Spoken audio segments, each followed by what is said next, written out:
Chapter 11, Narcissism of the Absolute.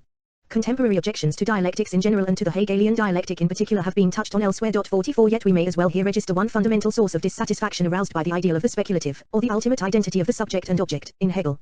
It is a dissatisfaction which I would prefer, for reasons already discussed above, to dissociate from the question of idealism in whose terms the objection is conventionally formulated. Narcissism seems to me a better way of identifying what may sometimes be felt to be repulsive in the Hegelian system as such. It is not so much the all-encompassing ambition of the Hegelian philosophical project, sometimes stigmatized as totalization, which is particularly offensive, as the existentialists thought who objected to the reduction of their own individual experience to one moment of the dialectic. For we continue to try to grasp totalities, whether phenomenologically or in some other way, and we continue to try to make connections between the isolated fragments of our thinking and of our experience.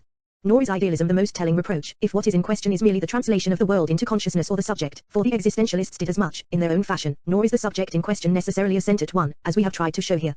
No, the most serious drawback to the Hegelian system seems to me rather the way in which it conceives of speculative thinking as the consummation of itself, namely, of reason.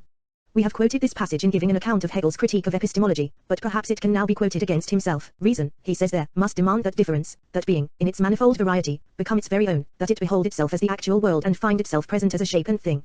We thereby search the whole world, and outer space, and end up only touching ourselves, only seeing our own face persist through multitudinous differences and forms of otherness. Never truly to encounter the not I, to come face to face with radical otherness, or even worse, to find ourselves in an historical dynamic in which it is precisely difference and otherness which is relentlessly being stamped out. Such is the dilemma of the Hegelian dialectic, which contemporary philosophers of difference and otherness seem only able to confront with mystical evocations and imperatives.